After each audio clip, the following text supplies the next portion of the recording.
When John Lennon was murdered in 1980, a portrait of his was painted on a wall in Prague. This was during the communist era, where pop music, especially Lennon's, was banned for inspired thoughts of freedom in the mind of young people. The authorities were enraged, and they threatened the people with prison time for what they called subversive acts against the state. Yet the idea of imprisonment didn't scare the young people, and they sneaked out every night to paint on the wall. Today, it's called the John Lennon Wall, and it's clustered with tourists, teachers, students, performers from across the world who come to express themselves and their ideas. Before the Renaissance, the Europeans suffered from the controls of the church. Everything was ruled by the wills of the priests. This made the people miserable and defenseless. Art played a huge role in the revival of Europe.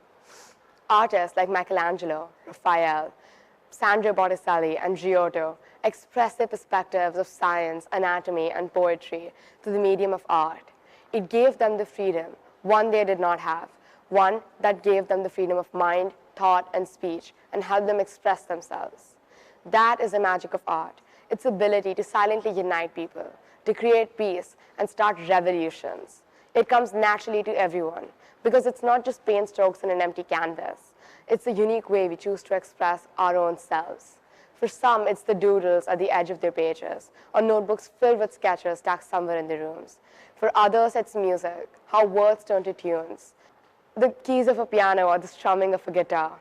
For some like me, it's poetry, how a single thought fills page after page, how incoherent voices in the head turn to coherent words on the pages, how old stories make humorous anecdotes.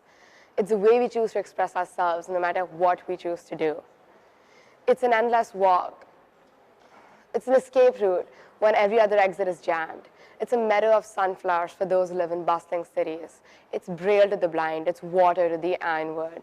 It's an antidote to an epidemic. It's universal. No language, color, or gender defines art. It's an experience. It's a walk down an endless museum.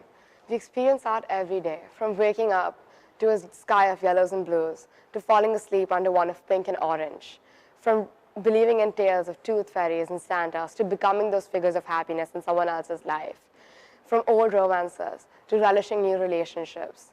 It's something that surrounds us constantly. It's nothing that you'll experience at an auction where paintings are sold for monetary value. It's something that stimulates your senses, that breaks you down and asks you to redefine yourself again. It's not something of visual appeal. It's an experience and it's adventure. Thank you.